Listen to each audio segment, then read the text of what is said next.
Today's episode is going to be a masterclass in mental composure.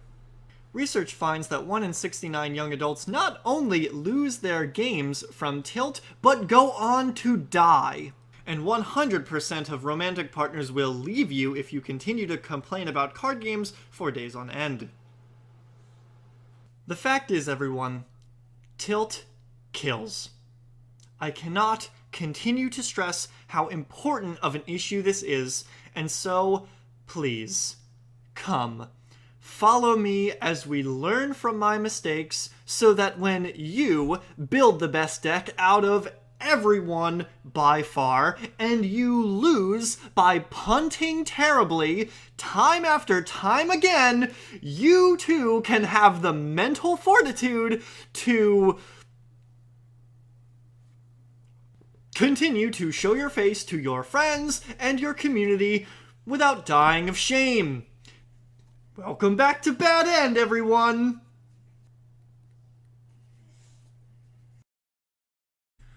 Oh, we're just gonna do this take again because the last one did not have audio. Okay, here's my pool from the latest greatest set of Yu-Gi-Oh cards that we opened, Shadow Specters. That's a Mega Monarch. That might come up at some point. This is a dragon that does nothing. This is a cool dragon that summons itself with earth monsters. Hey, I have those. Lesson number 1, to avoid tilt when you open a pack kedge of 24 Yu-Gi-Oh cards and you expect to get all of the commons you want out of it, don't think that. You're just setting yourself up for failure. You'll wind up pulling 2 Collapse Serpent and hating yourself. You didn't see it here, but I did pull 11 Wyver Buster. That certainly made up for me pulling 2 Collapse Serpent. Right? Right? Here's a lot of nothing. Oop, that's a dragon, and it's an earth type. I like that. Ghost Tricks started this set. It is not time for raccoons yet, but it will be time for raccoons soon. More Dustins for the Zero Rock deck. 2 Burst Rebirth, not bad. Crimson Night Vampire Braum! Why couldn't it have been anything else? I have been gone for pretty much a whole season, and you do not know what I have, so I'm going to quickly scroll through my pool.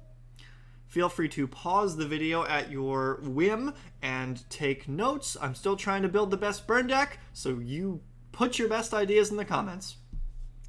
And we're just going to scroll through and do a little dance as we do so.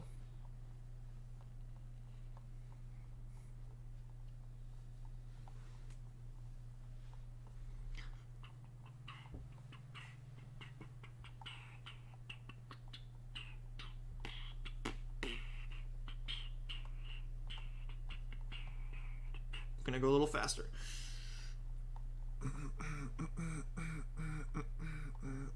Oh god. Oh no. Oh, my neck hurts from snowboarding, and that's not good. Gonna stop doing that. Oh, that hurts too. Ugh.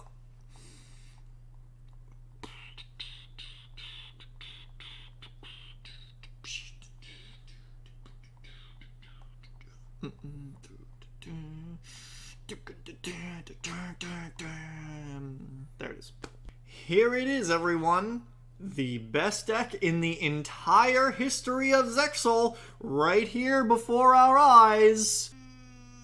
Alright, let me give you the rundown. So, 2 Black Dragon Collapse Serpent. This card is nuts. We have a million light dragons to play, and we would have really liked to play 3. It's the big boy, Blaster. It's Blaster. We ended up on 2 Bright Star. We really bellyached about this, but Bull Blader, it's an earth. It's a dude that summons and gets in. It's fantastic. Cockadoodle-Doo, this card is busted. It helps us go into our 2 really good Synchro monsters. Pretty good. It is a wind for our Dragon Ruler of Storms. It does a lot for our deck. Fencing Fire Ferret, it's an excellent normal summon, and it's a fire. It goes in.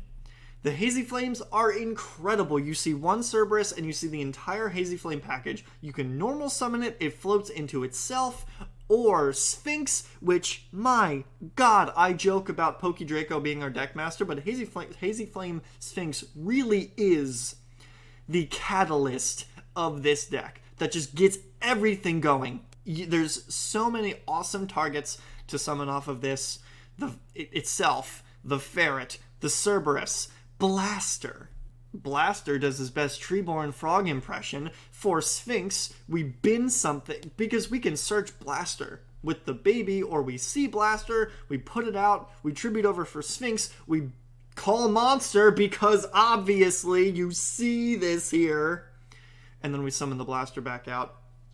It'll go to the hand, the opponent's end phase, but then we can use the Blaster with our fire monsters to pop a card, and then we can go Blaster effect, pop your card, Sphinx effect, call monster, summon Blaster. Normally you would only be able to use one effect of a Dragon Ruler per turn. So with Blaster, that means you can either summon it or pop a card. With Hazy Flame Sphinx, you can do both.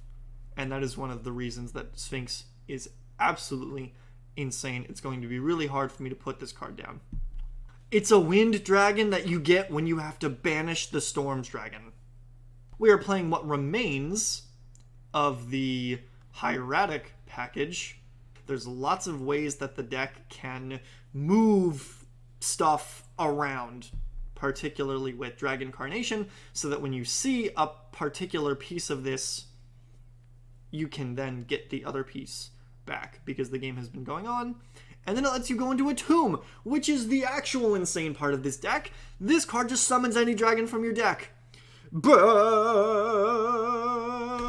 it's crazy. So you summon a Dragon Ruler. You can summon an 8 if you're sitting on another way to make an 8. It's absolutely bonkers. So hieratic package, crazy. Our Nuit targets are Bright Star and Monster slots to trigger Nuit's effect, and either of those are absolutely incredible for triggering Nuit. If you happen to be able to do it with Bright Star, you get to trigger Nuit with Bright Star, summon Wattail Dragon, and then use Nuit to make the first Atome. Just bonkers. We've got these babies. We bellyached on how many of these to play in our deck, and we decided just on one of each. We've got our Deckmaster Pokédraco. You've seen this card in action. You summon Pokédraco, it adds Pokédraco to hand. It's another dragon in the count, in the pool of dragons for your rulers. You can use it with Blaster, because it's a fire monster. It's just crazy. Pebbles, 1 Redox, 3 Schwartz. We landed on 3 Schwartz because this card is insane. It's a dragon that is 8 stars that can help us go into our Tachyon Dragon sometimes. But other than that, it's just a 2k stick that summons itself the majority of the time. We have 1 Tempest. We have 3 Wyverburster. We were really greedy and originally playing a Rabid Dragon as well, but we decided to not be incredibly greedy and only be a little bit greedy and go with both of these. Monster slots is the only spell card you need because it is insane. What are we trying to do with this deck? We are trying to spam summon a lot, and monster slots helps us do that. We have 1 Sacred Sword. Card is insane. And Dragon Carnation, which has been absolutely insane. It enables so much, gets us back our Dragon Ruler when we have to banish it, and sometimes it's just like add whatever. This deck sits on a bunch of 2-card either combos or synergies, and when you're constantly banishing dragons from your grave for the rulers, this most of the time allows you to add half a piece of that back when you find the first piece of it in your hand. Cards that we considered playing that did not make the cut. The 3rd Bright Star. Brushfire Knight to send Blaster, obviously. Divine Dragon Apocryph. This card is really versatile to get off of a tomb, kind of working like a Dragon Carnation where you can swap something in your hand that's just sitting there with a potential synergistic or combo piece in your graveyard. We found it to be bricky more often than not, and so it did not make the cut. Dust Knight to bin Redox. This banishes dragons from your graveyard, so we don't want to do that. This requires you to keep dragons in your graveyard, and so we don't want to do that either. These 2 I really wanted to play, but they require you to see it and have it not be a brick and have it be on. I didn't want to mess with it. we were playing this the week previously, and while no dragon in the deck is a brick, there were better 8-star ones to play, and we didn't want to use up our normal summon Rabid Dragon because hilarious. Relevant extra deck were, like I was saying, the Synchros, the Atom, absolutely insane. The Exobeetle as an extra piece of removal. King of the Feral Imps. Oh my god, this would have been relevant. This would have been extremely relevant if I was not tilted off my ass in that game. Tachyon Dragon. Sometimes you can make a Leviathan with the 3s that you have in the deck. Chronomaly Atlantis. Number 7 Lucky Straight. So anyway, that's the deck. Let's go ahead and begrudgingly look at these games.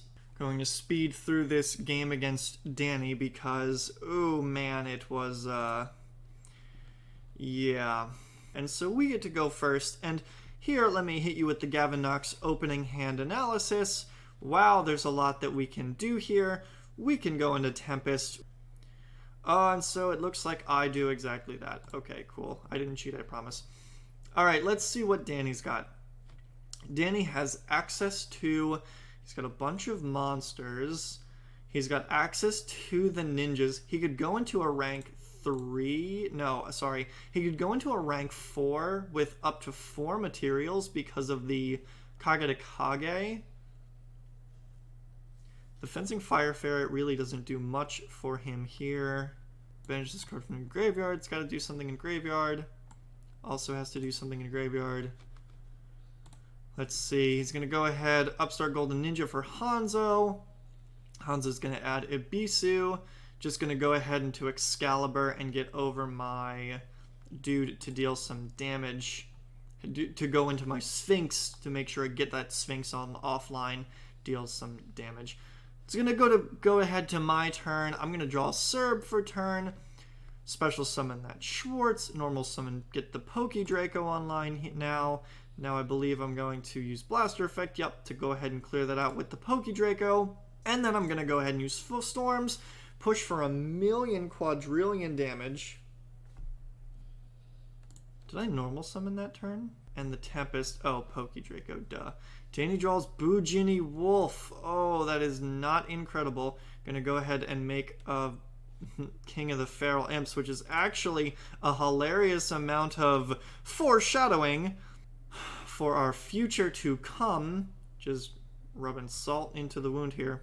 We used our Dragon Carnation to add one of our Schwartz back to our hand after it was beat up with King of the Feral Imps. Gonna go ahead and summon that Schwartz. Gonna go ahead and, yep, make Pebbles. Summon a Blaster. We can still summon the other Tempest. It was just unfortunately very over for Danny. Sad times. Here we are, everyone. We have made it to the main event. This is what you pay to come out here and see me complain endlessly about this game against Joe. My God, buckle up, because I need to get all of this complaining out now so that I can just be done forever. But, oh my goodness, get ready for some complaining. So my first order of business to complain about is time. Joe gets into the call with everyone, says, okay, we can play today because we were wound up playing a day later, recording a day later than normally, and Joe needs to stream on this day. So he gets in and he's like, okay, we gotta play really, really fast. We gotta play fast. We gotta get this over with. We gotta get this done so that I can go stream. So there's already this pressure that we kind of have to hurry up with our games because people need to go and do other things. So that's part one of this. Oh, I go ahead and I win the die roll. I go ahead and my opener is pretty good. Now let's go ahead and look at these opening hands. My open is Esset, Sparks, Sphinx, Wyverburster, Sacred Sword, and Monster Slots. Joe's open is Dice Foon. I like to see that. That's quite a brick. Fire from Ancient Tensu. That'll let him open up another normal summon. And then Rhino, Caribou, and Raven.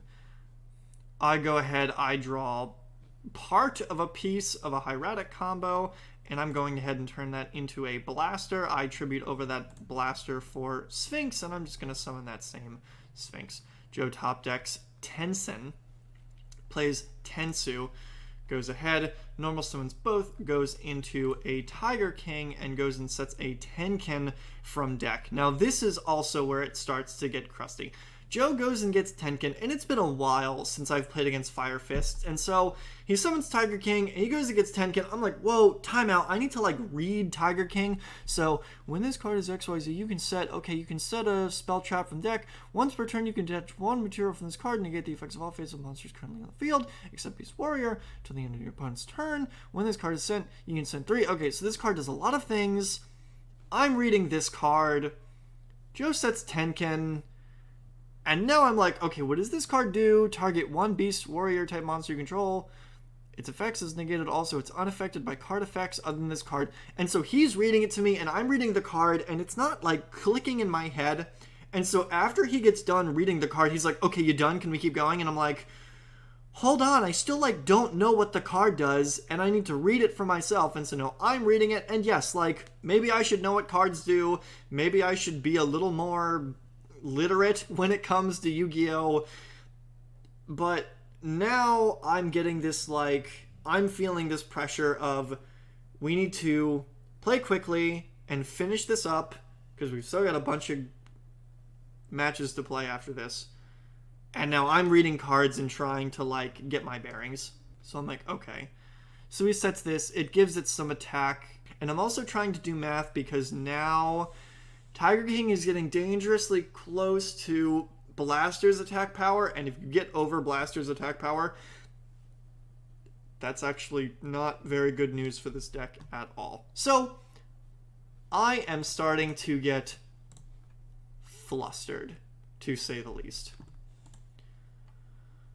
Joe shows it to me, he beats up my Sphinx, it dies, he sets the hand pretty much, and it goes to my turn. Okay, I draw Sparks.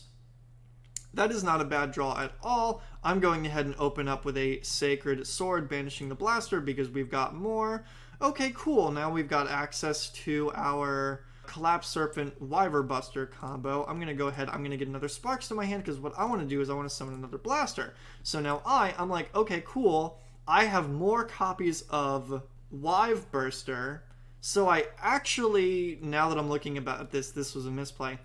Since I have more copies of Wyve Burster, it's better for the conga line if I put myself available to Collapse Serpent. So this should have been discard Wyve Burster. It's fine. I go ahead and I discard Collapse Serpent to get Blaster from deck. Now, what I should have done after this is you will see how I pass turn. I'm doing a lot of thinking. I'm staring into a lot of back row. This can't attack this turn, so I can't check any of it. And I'm like, okay, well, Blaster has more attack than the dude, so maybe I'll be fine just sitting here by itself, but I'm also getting flustered, and I'm not in the right... I'm not in the proper headspace right now. And what I should have done is I should have taken my advice from weeks and weeks of testing that the most important thing in the Dragon Ruler matchup is life point value. I should have summoned out Wyver Burster right here as another blocker in case Joe gets through the Blaster. So I'm going to say in flustered play number 1, I do not summon this Wyve Burster. It is quite punishing here. Tensen allowed Joe to summon another Fire Fist. These Fire Fists now have a bunch of attack. Tiger King can now get over my Blaster because Joe activates the wrong card, so Joe Tensens to gain 700 to get over me, and I wind up taking 2,000 points of unnecessary damage. Now, I mulled it about that. That was pretty much the first thing. Once I took that damage and I realized that I had made that misplay, I was on tilt and I was gone. From this point forward in the game, I was not playing the game to my best ability because I was so on tilt.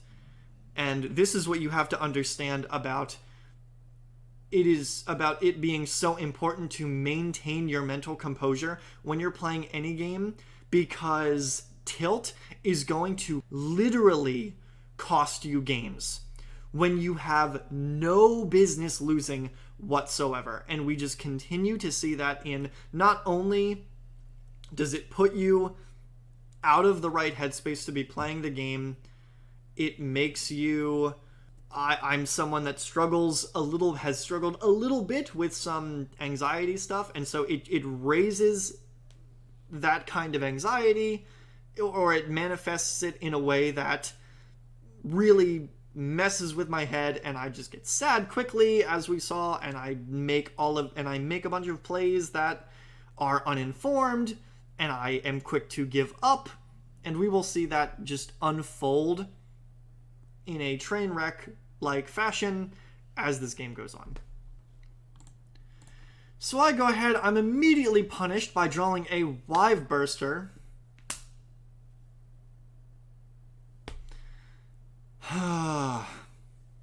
If I had summoned this Wive Burster, Joe would have gone into it, I would have taken less damage, I would have added a Collapse Serpent to my hand, and then I would have had a live draw. So it was very punishing. It was a very, very punishing misplay. I go into Nuit. I monster slots out a Cerberus to hand. Go get Sun Dragon Overlord, because it's less of a brick to draw than the Wattail I was reasoning. I'm going to go ahead and summon Collapse Serpent and Blaster. Blaster is going to get... Joe flipped up Tenken. I'm going to go ahead and start to try to clear up some of this board. Joe set another fire formation from deck, and I really don't know what all of these cards do. I just know that they give little increments of attack boost, and I know that I cannot get over Tiger King right now. I'm going to go into Gorilla. Joe realizes that he can't get a trap. He has to go into a spell. Joe goes ahead and top decks Buffalo. Joe's going to go into Nuit. Going to take a bunch of damage from that. Also clearing out my Sun Dragon Overlord. Joe has a decision to make. Decides to activate the effect of Tiger King so that Infernos will not go back to hand, hilariously. I draw Nuit, not an incredible draw. I'm going to go ahead and go into the Buffalo to clear up some of that board. I realize I'm getting really low on life. I need to start to play really defensively so I don't lose any more life points. I go ahead and set Sparks from hand. Joe goes ahead and gets a Spike Shield with Chain, which will be very helpful later. Decides to activate the effect again so that Blaster will not go back. I draw Drafts. That's pretty good. I can go ahead and get that online. Get the Wive Burster out of my hand. Wow, that was such a what a bad line of play to decide to go with Collapse Serpent for the discard instead of Wive Burster. Oh my god, it just mattered so much. So I'm going to go ahead and get Storms. At this point, Joe's got one monster left, but a really big monster. If I had known it was just all this garbage, I probably would not have been as concerned. But he can't negate the effect with Tiger King anymore. Decided not to beat up my Blaster. Probably would have been correct, but I guess he was fine with getting that Fire Fist effect where he sends these and summons the dudes. So these will go back to hand. I'm going to go ahead and use Blaster's effect to pop. Just going to go ahead and use that to summon 2 from his deck. It's these 2. And then this is where I make misplay number, I don't know, I'm not counting at this point. I'm going to go ahead and summon Redox with the Pebbles. The game was incredibly winnable from this point. If I had just taken a deep breath and just started fresh and approached the rest of the game from a clear headspace, this was a really winnable point of the game in my position. And so I should have gone with the known information first, Tempest into Raven. I do not do that. I go into the face down first, allowing Joe to pop my storms. Of course, Joe, this boulders go because initially he picked boulders, but then was like, no, actually I want storms. Top deck's Tensin, and now he's got Spike Shield of the Chain, and Tensin and Yoko. He's going to go ahead and overlay into the Leviathan, letting him get over the Wyvern. I'm going to go ahead and add Collapse Serpent. Now, this too is still an incredibly winnable point of the game. I could have just made a really safe play. I could have said, okay, I'm going to go ahead and summon Blaster. Let's check to see what it is. Oh, it's Spike Shield. Okay, let me shore up. Let me play defensively. But at this point, after how long the game was, how upset I was with myself after all the misplays that I had made, and with the pressure to finish the game in a reasonable amount of time, I absolutely blow my load. I no holds barred. I summon Blaster, I summon Tempest, I summon Schwartz, I summon Collapse, I normal summon Nuit. I say, I am going for game because you just want this game to end, and so here we go. It is going to end whether I win or you stop me and I lose. So I immediately put myself and this situation into a box. I said, I am either going to win in this play, in this push, or I am going to lose. And if this Blaster attack is stopped, that immediately goes into my head as a loss. If it goes through, I'm like, I win, yay, sure. Joe flips Spike Shield with Chain. Now, I immediately hit concede. Immediately. Maybe not immediately, I reason, I do some math, I'm like, okay, I just took 200, you go to 35 with Leviathan, how much am I at 18? Knew it is perfect lethal, okay, yeah, you got it, and I just gave him the game. Now, as we saw, we know that I have King of the Feral Imps in my extra deck. That is an out. Not an out to the board state, but it keeps me alive. I could have gone Collapse Serpent, knew it, into King of the Feral Imps, and continued to play the game. I'm in a bad position, certainly. Joe beats up my rulers. Joe top decks Tensu, that's nothing, and I'm getting dangerously low on fodder for my dragon rulers, but I would have been able to draw a card and continue to play the game. Maybe I could have waited Joe out somehow. Maybe I could have been able to shore up enough of a defense to eventually find an out. But the point is, I could have continued playing. And it was tilt and poor mental composure on my part that caused me to lose the game at every possible scenario. If I had made any different play along the way, the game would have been different immensely for me. I would have had more life points, so that if I had ended up in this scenario, I would not have died from the Nuit. I would have drawn a different card off of that turn that I drew Wyverburster. I would have been able to beat up a Raven, perhaps, or either Joe would have Spike Shield with Chain the Raven, putting it to bigger than Storms, and then Joe gets to go into Leviathan, but then Leviathan loses to Infernos. So either Joe lets me beat up his Raven, that would have caused a shuffle, and then Joe would have had a different top deck, so maybe he could have top decked another 3. But it's incredibly, incredibly sad that I let my poor ability to manage myself lose this game and then continue to go on and be a whiny, complainy mess for my friends while we were playing, and that's just... people who get like that are not super fun to be around at all. So, let's just move this right along.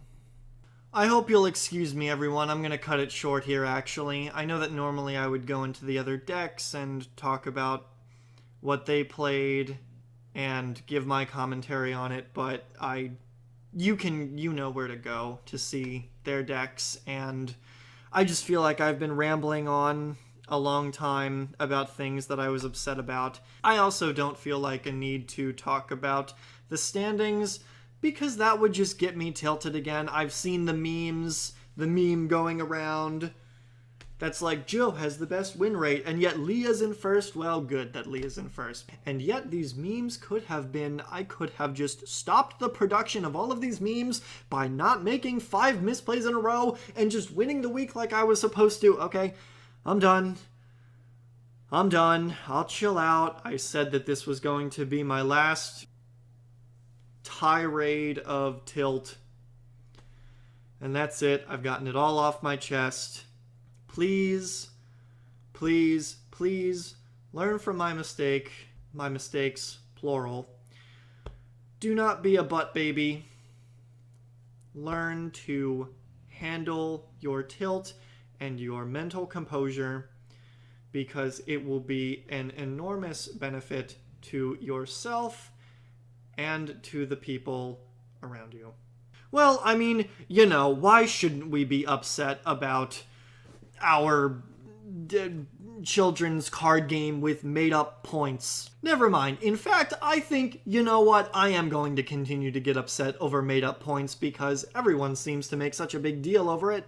Speaking of the points, I'm going to weigh in on my bit of the point controversy. I'm going to say that from here on out, whenever someone tilts, they get 1 point taken off of that score. That will keep me from tilting, and that may help to even the playing field. Actually, no, it will just put Leah ahead, because actually Leah never tilts. So, everyone... good night. Thank you for sitting through this mess of a video and watching me ramble. Please go out, go forth, be like Leah, and maybe sometime soon we will trip and fall into a bad end.